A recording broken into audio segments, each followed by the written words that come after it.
Hi friend, welcome back. Today I'm going to share some spreads with you that I hope will inspire you to create in your own bullet journal. I noticed that as my interests expanded, that the amount of creativity that went into my bullet journal slowly changed. I'll tag a video of all of the journals that I have in rotation at any given point, and hopefully that will give you an idea of where all of that color and creativity is also shared.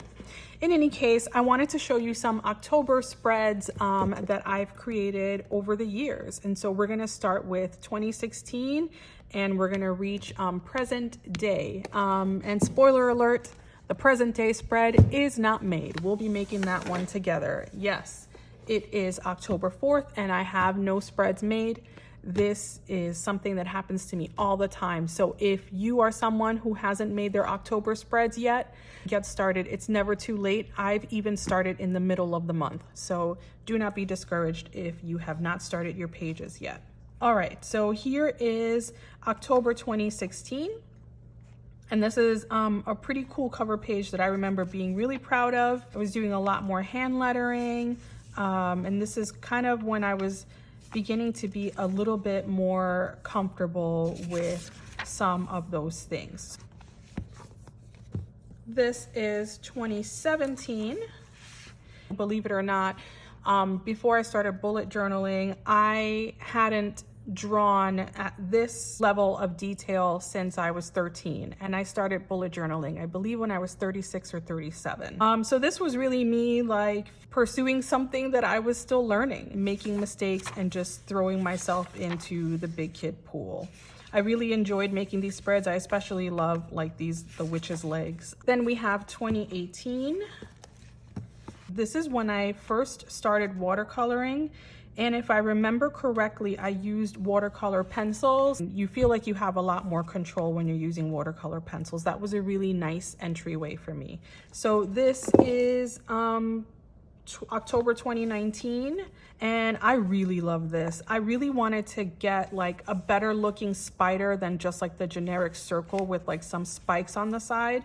So I know that I definitely looked that up. But I love how I did the October and the 10 as if like the spider is either taking the 10 or putting it in, like maybe the spider's the one that created this title, who knows. But I love how this page turned out, and I did bring that theme over into the pages of like just like this sloppy plop of watercolor. I really like the way that I did that, and then just carried that theme all throughout. So here's October 2020, and this year I had the privilege of receiving a complimentary box of Doodle Day Darlings then subscription box. That year it was like perfect timing. This is around the time where I had pretty much burnt out, I think, creatively and artistically. And so when she offered to send me these stickers to try out, I was very excited and very grateful for the opportunity. Her stickers were brilliant. Essentially, in your subscription box, you would get stickers that you could color yourself however you wanted to. So I received this kit, which came also with amazing pens to try, markers. It was all just like trying different things every month. Her curating skills were brilliant. And just Gemma in general, hi Gemma, if you're watching, is just a brilliant, amazing person that I'm really grateful to know. In any case, these are her illustrations, and I just added my hand lettering and colored them as best I could, trying to do like some shading and things like that. But again, this was like the perfect timing for me to be able to create spreads that were visually pleasing and made me feel good whenever I did feel like I had like the mental bandwidth to plan. So yeah, so these are more of her stickers with my hand lettering. As you can see, I wasn't really doing much planning at the time. It was just kind of like a rough time for me. But these are really cute. I used these tombstones to add to my habit tracker along with this like potion bottle. And then on this one, this is another one of sort of like my self-care trackers, but I was kind of calling it a stillness tracker, which I think is a really nice way to talk about self-care, just really reminding myself to take a moment to be still and try and still like myself, I don't know, ground myself. And a lot of these stickers are from my friend Anna's Etsy shop. I was able to use her stickers as signifiers for my stillness tracker. And then here we have more of Gemma's stickers, and then I just added like some additional bubbles to the cauldron for my gratitude. And then moving on to my weeklies, and this is one of my old illustrations that I printed in sticker paper. The creativity of my pages actually helps me to engage with the to-do list that's there. So all of the creativity that I tend to put in my bullet journals, however detailed or simple, it actually is part of what makes it work for me. In any case, although I didn't want to illustrate, I did want to have some creativity, and a lot of the times when I need something that's creative, I will either use magazine images, like you'll see I did here in the September pages. I was already not wanting to draw, but I wanted to have something there. So I used magazine images, and I still stand by that. I think it looks really cool. But I did print a lot of Dia de los Muertos images for October, as that is something that a lot of Latinos celebrate. Even non-Hispanic people have adopted this celebration, this way to remember people that have passed away. And so I took that and then added the butterflies, which have a symbolism that is related to the Day of the Dead as well, and the flowers that are used on many of the altars and decorations, and then just more images that relate to that special day. And it really was something that made it a lot easy, but I continued to do that for my weeklies. I would have my Alistair method and then add that weekly illustration from Pinterest. All right, so as I said, my spreads for this October are not done, and not even my cover page. So I'm going to just pencil it in a little bit.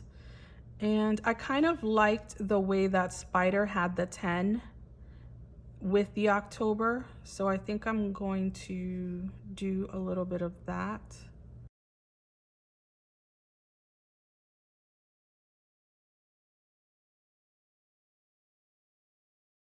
So that's what we're gonna do. And something that's really helpful is to use this kneaded eraser. My friend Anna tried to get me to use kneaded erasers for years, and I resisted forever. But it is so good for this purpose, to just pick up the top layer of your lead and leave just enough of a shadow for you to be able to trace. Spoiler alert, all of your art channels, all of your bullet journal channels, well, I guess I can't say all, probably a lot of them though, are doing this, okay? They're leaving a shadow behind, and that's the secret, guys. So give yourself some grace, grab a pencil, sketch out, you know, a rough draft of something, and then erase it a little bit, and then leave yourself a shadow.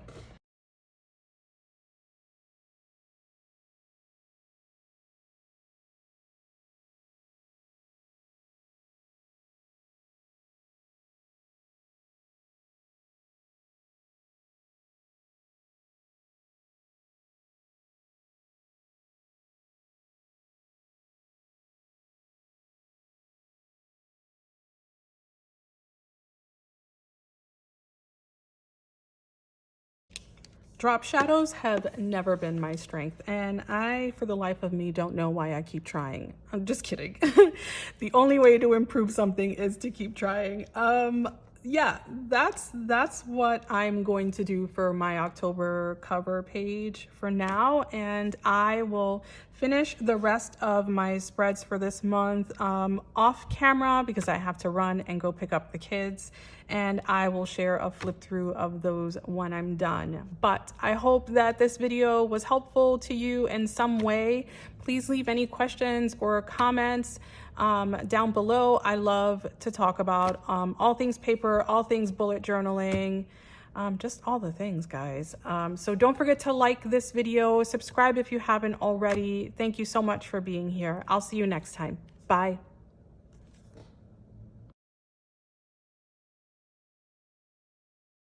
Etsy shop. Coming out for lunch? Yeah. Go back in your cubby, yeah. So yeah.